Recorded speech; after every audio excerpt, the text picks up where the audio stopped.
Hello, my name is Andrew Geary, and welcome to Seismic Soundoff, in-depth conversations in applied geophysics.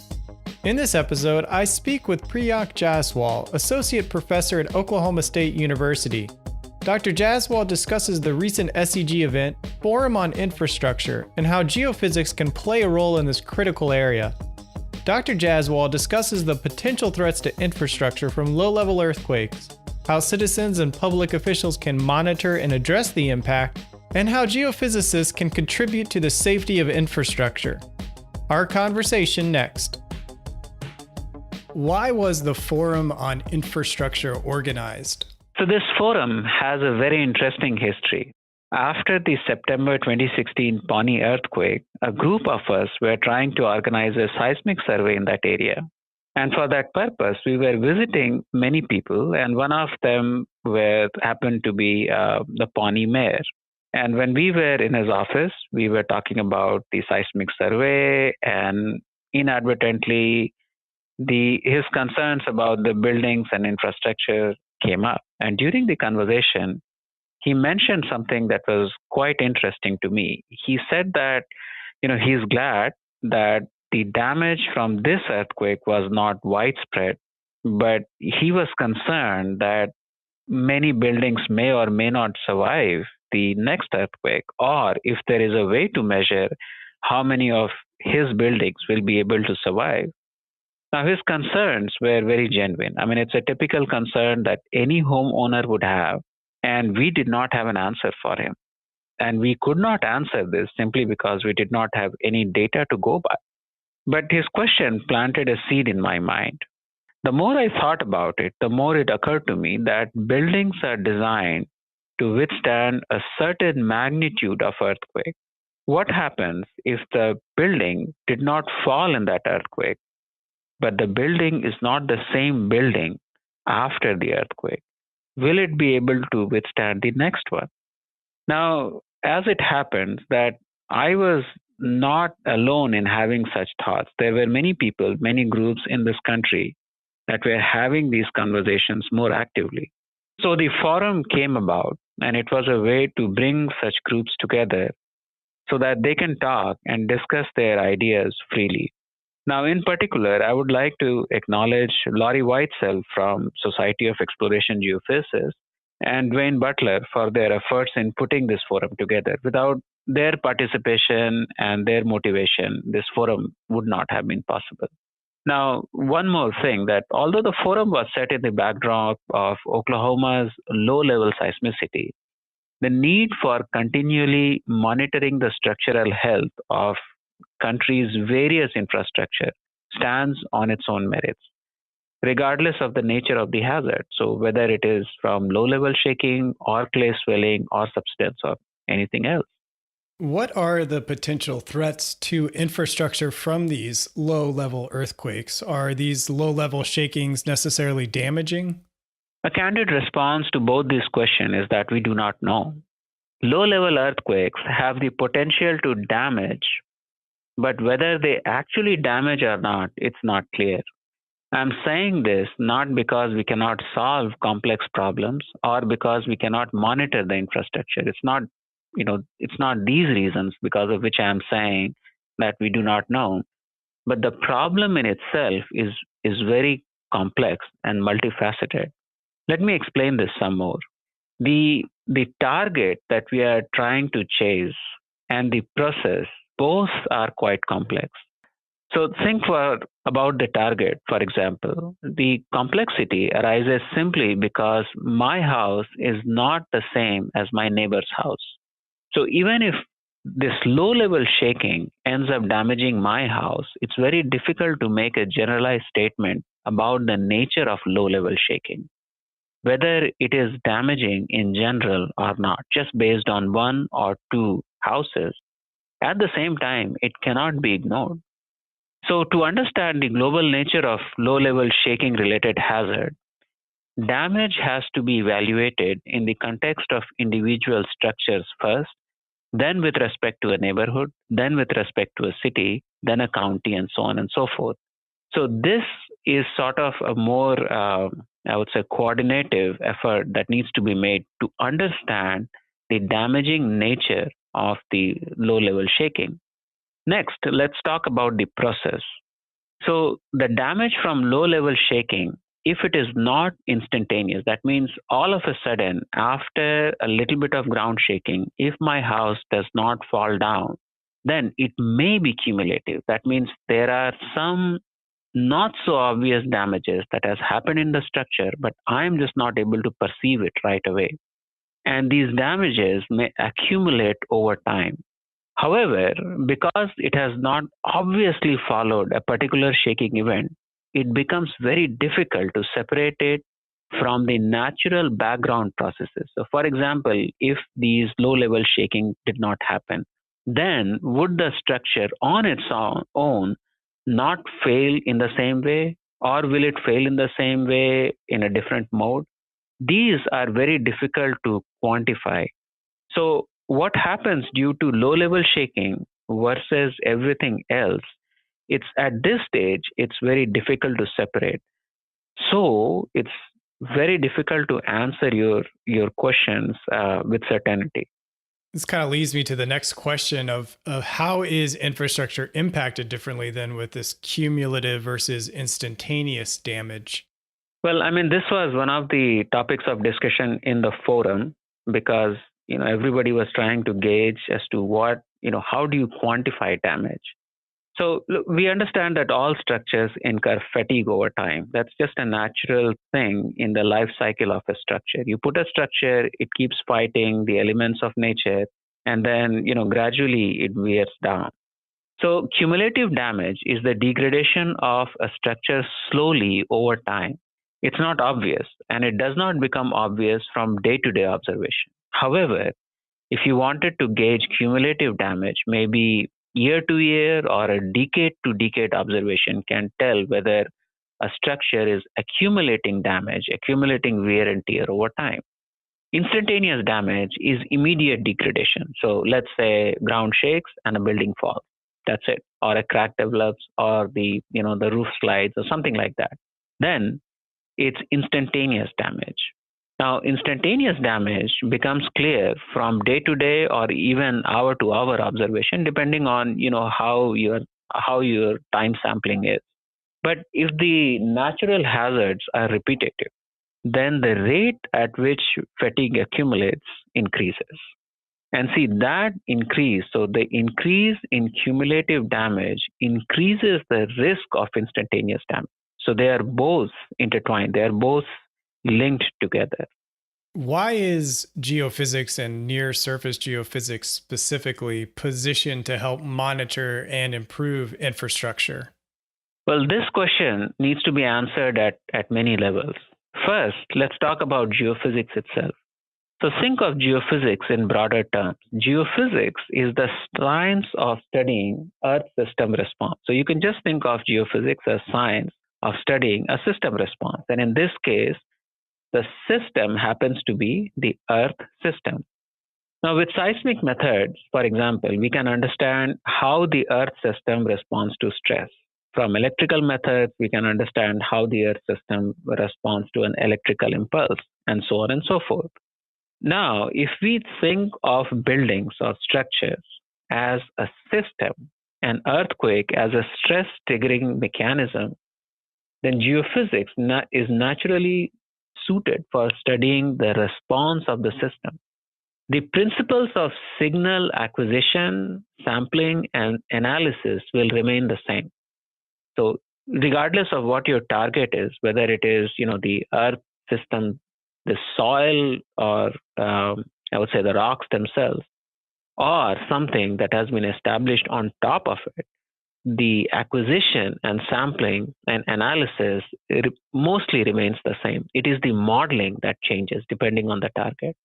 So now, because you asked specifically about near surface, let's extend this thought to near surface geophysics and say that this particular subfield of geophysics studies the system response of the near surface to external stress, electrical impulse, and so on and so forth. And it is important to remind ourselves why it is necessary to separate the near surface from deep earth. See, in terms of partial saturation, biotic processes, and consolidation state, the near surface material is very different than the deep earth. And that's one reason why, first of all, the near surface needs to be separated from deep earth. Now, because of these processes that are uniquely operative in near surface, the response of near surface is also different than the deep earth to the same kind of excitation. So, for example, the stress excitation or the electrical excitation, the response of near surface is different because the processes that are happening in the near surface are different. So, one can think of near surface as a very dynamic system that changes at a seasonal scale. Now, think of infrastructure. The near surface is actually joined to the hip to infrastructure.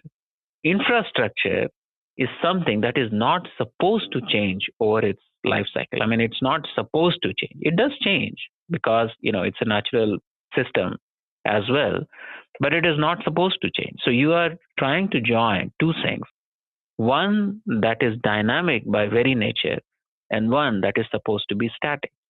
These two are coupled because the foundation of infrastructure is in the near surface. So, in order to understand the response of an infrastructure, the effects of the near surface has to be taken out of any signal that is acquired in the infrastructure monitoring. And when it comes to extracting the effect of near surface geology or near surface stratigraphy, who do you think can do a better job than near surface geophysicists? The geophysics, and in particular near surface geophysics, is very well positioned, almost ideally suited to help in improving and monitoring infrastructure. That was one of the better explanations I've heard of both geophysics and near surface. So I appreciate that. Now, looking ahead, how would you like the near surface to position itself to address the impact of the frequent low-level earthquakes seen in the central United States, for example? Well, in my opinion, first, a more holistic view of infrastructure needs to be adopted. A building should not be seen as a standalone object, but rather a part of a bigger system. The material which makes up the ground on which it is standing should be considered as a part of the building itself when its response to a deep earthquake is being studied. By deep earthquake, I just mean earthquake that's happening, at some distance away from it. Say, for example, because of that earthquake or, ground shaking, say that the building got damaged. It's possible that the building was not damaged because the building was weak. There was nothing wrong with the infrastructure. But because the conditions around the foundation changed over time, making the building seem like it was improperly erected. Now, let me give you an example. See, in 2015, there was an article published about the shear strength of near seafloor marine mud. So now we are moving from land to marine. So this was an article on the shear strength of near seafloor marine mud in Geophysical research letters. The authors, Sawyer and DeVore, found that the shear strength of the marine mud along active margins, active margins are zones that have more earthquake because they are closer to actively deforming plate boundaries. They found that the strength of the marine mud around active margin is stronger. So this marine mud is stiffer along active margin compared to passive margins where not much activity is happening.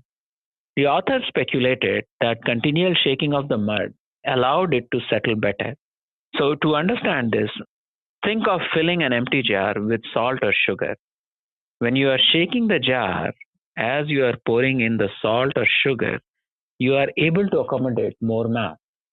So, this becomes possible because the shaking actually improves the packing. Now, you can extend this idea even on land and think of a place like Oklahoma that has a pretty good water table. So if you are shaking saturated soil over and over again, it's possible, it still remains to be tested, but it is possible that the shear strength of the near surface sediments is changing. Now, when the building was erected, it's possible that it was erected in a completely different setting than what the setting is, the near surface setting is 10 years later. So just to go back to your question, the near surface, the study of the near surface is very important. And there is a significance of repeated geotechnical surveys that cannot be overlooked given where we are in our state in present time. You had mentioned at the onset that a mayor had come to you about his concerns over what to do. If another mayor is listening to this podcast and her city is impacted by these type of earthquakes, what steps can they take to begin monitoring the impact and seek ways to possibly address the damages? Well, your question has two parts. And as a geophysicist, why don't I just try to answer your first part? Because I have more confidence in that.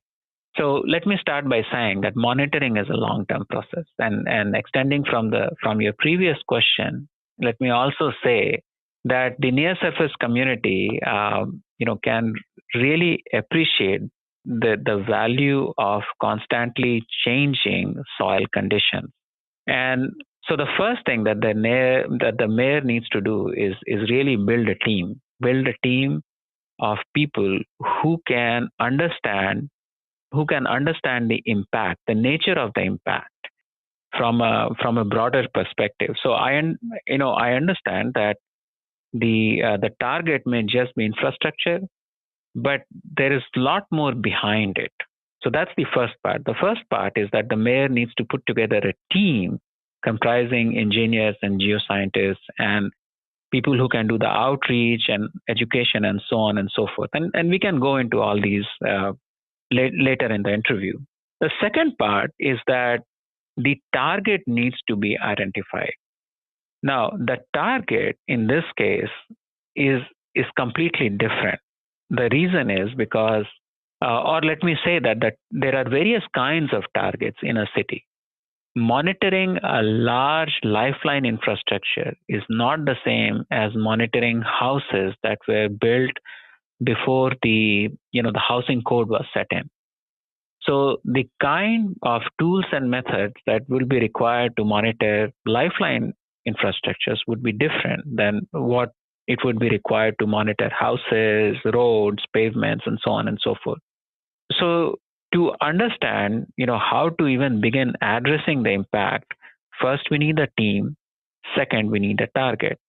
Now, it is understood that, all these targets, whatever targets we talk about, they are high priority. They are important. They all impact human life. But with the resources that the city has got, some extreme prioritization may be needed. And that will be completely up to the mayor. But the point is, once we have identified what is our target, we can form a more efficient, we can form a more focused and efficient team. And we can also choose the right tools and techniques to monitor that target. How can geophysicists communicate better the power and proper role of geophysics in accessing the existing infrastructure and providing for monitoring and condition assessment of these new and possibly rehabilitated infrastructure? This is a powerful question, but I will say that the one sentence response is through education and awareness. That's the only way of communicating. See, not many communities are aware of the insight and the knowledge base that geophysicists can bring to the table.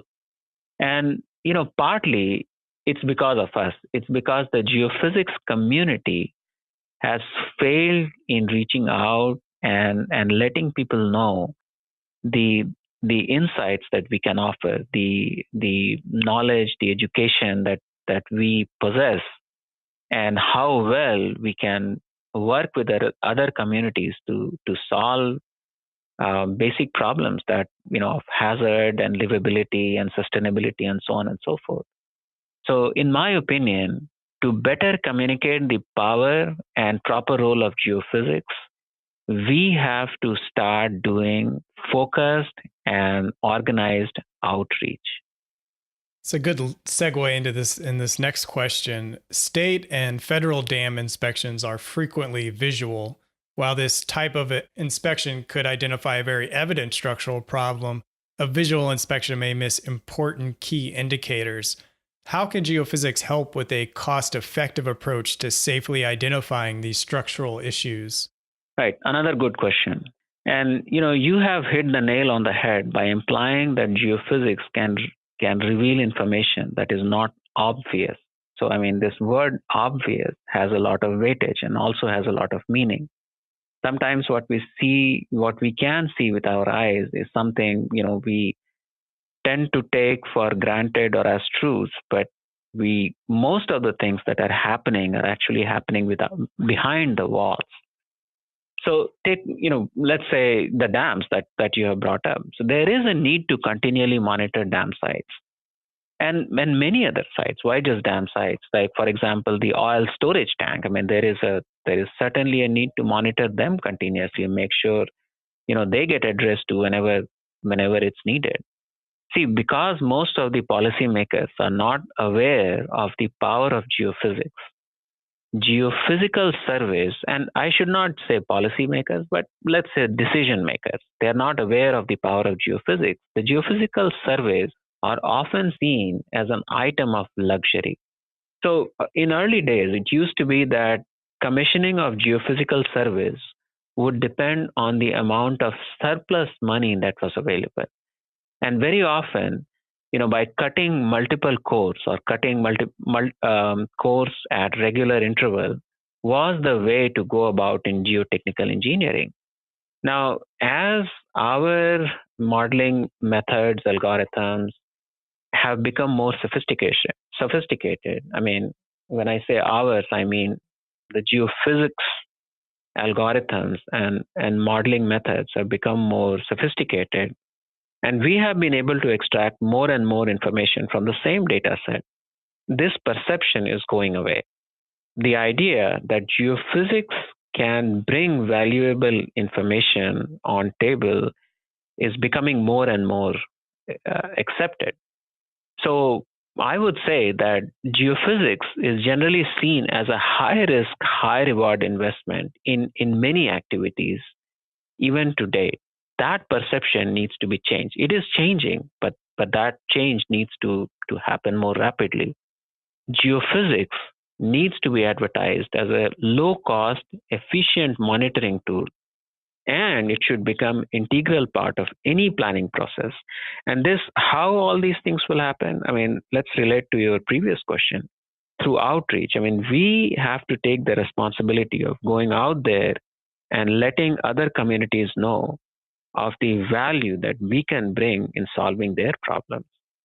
Speaking of problems, state and federal laws impact infrastructure in a variety of ways as well. For example, in Oklahoma, infrastructure is designed for tornadoes, so tornado insurance is available, but infrastructure is not designed for earthquakes, and earthquake insurance is generally not available. And as you said earlier, it may not be that the infrastructure wasn't designed for it, it's just over time, things have changed.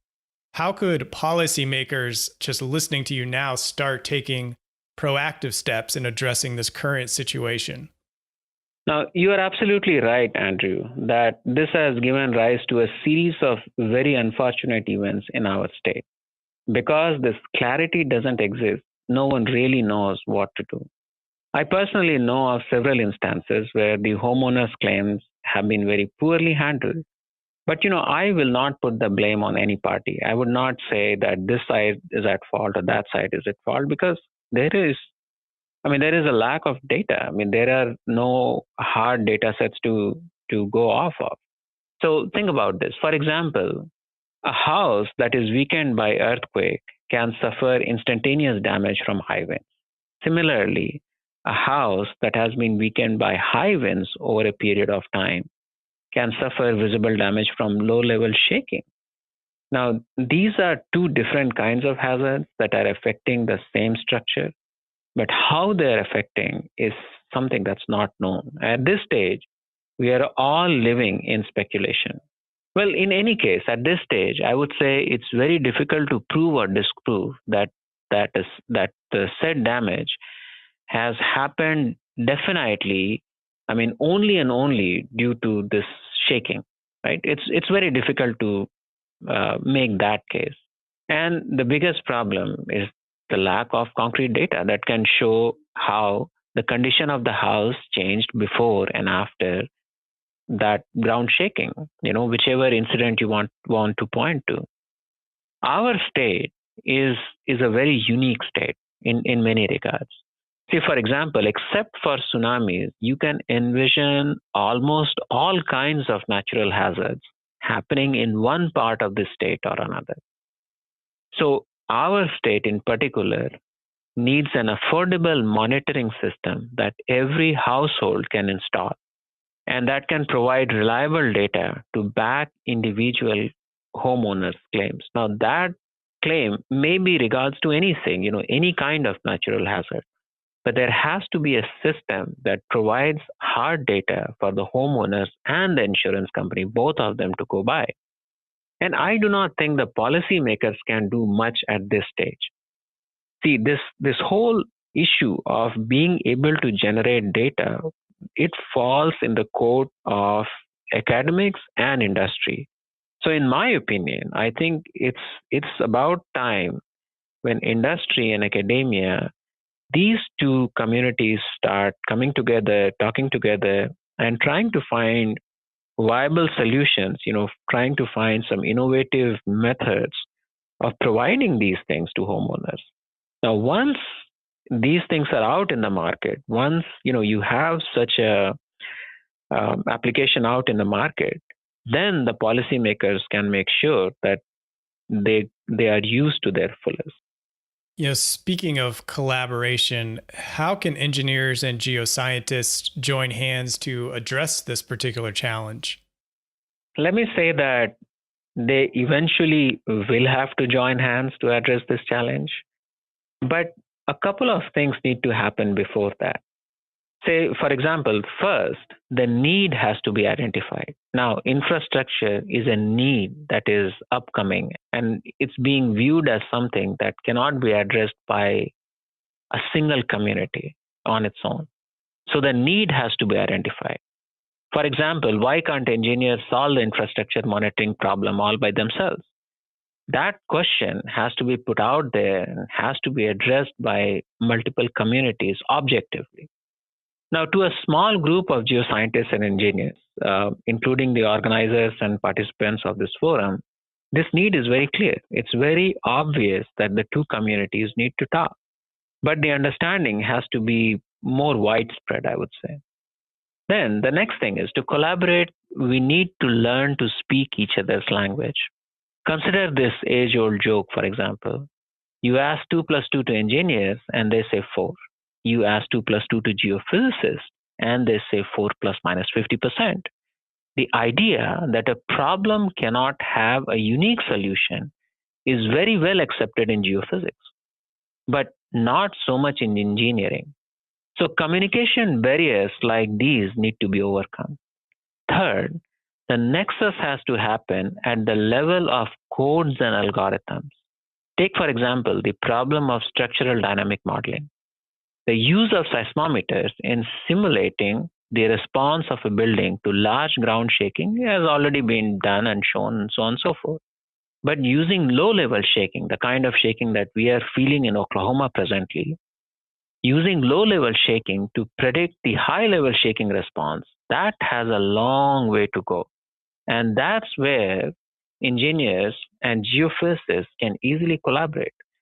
And they can start, like we will probably do soon, they can start by publishing in each other's journals. That's the best way to get the scientific attention of the two communities. So let me, add on to that and inform your audience about some of the initial steps we have taken here at OSU. So my team comprises engineering faculty members and people from other disciplines as well. And we were recently awarded a grant from National Science Foundation to use rotational phones to monitor response of buildings to low-level shaking. The rotational phones have been around for decades. The geophysicists have known about these phones for last, several decades. And the idea that the rotational phones can be used to improve reservoir modeling has also been around, tested, and been proved. but no one sufficiently has tested whether rotational phones can improve structural dynamic modeling. So this kind of cross collaboration, cross disciplinary collaborations, they really attract attention of policymakers, of funding agencies, of people in general. And so now we are trying to see how to use the high-end geophysical acquisition and sampling methods to solve an engineering problem. And what I'm doing is no different than what my community has been doing for ages. By my community, I mean geophysics. I mean, geophysicists, in my opinion, have been one of the most collaborative communities in the field of physical sciences.